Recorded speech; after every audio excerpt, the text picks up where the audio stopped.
hoje, essa meninada tem um acesso à informação que lá atrás a gente não tinha. Eu também estudei para concurso público, eu também fui aluno do PLA e a gente não tinha esse acesso. Hoje, o aluno lá do Nordeste estuda comigo aqui no Rio, né? Eu dando aula aqui no Rio de Janeiro.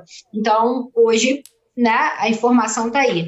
E aí eu vou além. Você falou do acesso à informação, eu até assisti a um filme agora com a minha enteada no final de semana pro Enem, ela está se preparando para o Enem, e ela falou assim, precisa assistir esse filme para contextualização, que a gente estava falando sobre isso, então eu recomendo.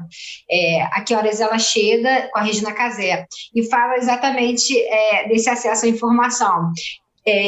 O rapaz lá, eu vou chegar à redação, tá? O rapaz rico, que tem acesso à informação, aos melhores cursos, e a filha da empregada dele, doméstica, né? A moça que trabalha na casa dele, que não tem acesso a nada, saiu lá do interior do Nordeste, foi para São Paulo para prestar o vestibular, ela passou e ele não. Numa faculdade difícil, ela queria arquitetura, ela foi aprovada e ele não. Então, quem não tem esse acesso, né, com tanta facilidade, eu acho que corre mais atrás do que aquele que tem o acesso. Esse é um primeiro ponto. E por que eu falo isso? Em relação ao acesso à informação. Hoje a gente tem acesso à informação, mas os alunos não têm repertório. Vocês concordam comigo, meninas? Eles aprendem a estrutura, mas eles não têm o repertório, o conteúdo, o conhecimento de mundo. E na era da informação, o candidato não ter conteúdo, não ter repertório, isso é inadmissível. Então, não basta também só a prática. A leitura é essencial para a produção textual. E a leitura que eu estou falando aqui é a leitura no sentido amplo, a leitura de livros, sem dúvida alguma, de notícias, né, atualidades, tudo isso, mas a leitura aqui no sentido mais amplo, boas músicas, séries, filmes, a gente tem acesso a isso hoje dentro de casa, você não precisa nem mais ir a cinema, hoje você tem aí essas plataformas, esses streamings que te dão acesso a excelentes documentários, séries, então a informação está para a gente aqui pronta. E o aluno, hoje, em século XXI, com essa era da informação, não tem repertório para construir um texto. Então, além do treino, que é essencial, sem o treino você não vai produzir uma boa redação, além disso, o repertório, eu acho que é pior do que a falta de prática, né? E eu sempre dou uma dica, vou passar a bola para vocês, eu sempre dou uma dica para o cara, para o aluno, para o candidato, que não tem como ter a sua redação corrigida, não consegue. Eu sempre dou uma dica, eu falo assim, poxa, peça para alguém, aí, do seu ciclo, da sua casa, seus familiares, seus amigos, peça alguém para ler a sua redação em voz alta.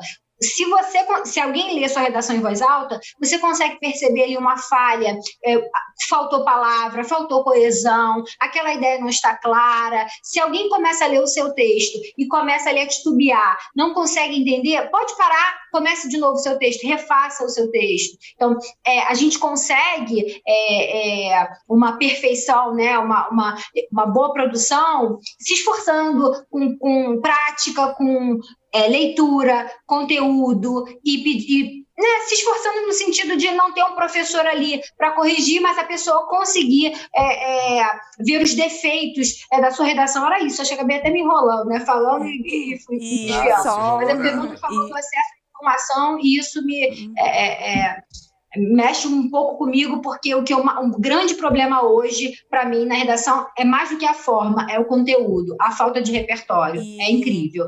Acho que vocês se deparam com isso também. E complementando aí o que você falou assim, que tem muito acesso. E além disso, hoje, dentro dos cursos, nós temos as aulas de atualidades que a gente bate muito em cima, porque o aluno fala o quê pra gente? O aluno chega e fala assim, eu não tenho tempo para ficar assistindo um jornal, para assistir uma série, né? Ele dá as desculpas. Aí a gente fala, não, beleza, então você vai fazer o seguinte, tem um professor de atualidades que é específico para a carreira que você está estudando, você coloca ali na sua grade, porque eu sempre explico assim, coloca 2 vezes a redação, uma para você estudar o conteúdo e o outro dia para você produzir o texto. Então, o aluno ele não tem desculpa hoje de falar assim, eu não consigo, porque os professores mesmo trazem mastigados, eles têm aula. E aqui, dentro do presencial, o que eu acho de diferença, assim, que a gente tem, claro, a aula de redação, que muitos alunos, né, precisam, a gente já faz o atendimento individualizado do aluno, e além disso, como nós estamos aqui dentro desse ambiente, o aluno, além dele ter o contato com a estrutura, a parte gramatical, a língua portuguesa, ainda tem os professores de direito, né, que estão ali das matérias, que ele pode ir lá no professor questionar, e a gente mesmo, às vezes, né, dependendo do assunto, a gente dá a dica para o aluno, ó, faz assim, ó, escreve sobre isso, usa esse argumento. Então, ali a gente dá praticamente completo para o aluno, só falta ele fazer o passo a passo. Eu acho que, assim, repertório, sem repertório, você não tem como escrever, né? Vou escrever sobre, sei lá, tem que falar sobre meio ambiente, sei lá, descarte de resíduos sólidos. Eu não sei nem o que é descarte de resíduos sólidos. Não tem como saber também falar sobre nada. Mas é legal a gente se pegar... Eu nunca entrei, assim, para ver tudo, assim, o site do Alphacom, porque tem muita aula. Mas tem muita aula de atualidades. O Heitor dá umas aulas muito legais, assim, de atualidades. Então, ele tem de onde tirar. O problema é que daí eles querem, pronto, qual site? A gente não tem um site. Não tem um site, não tem um lugar, não tem...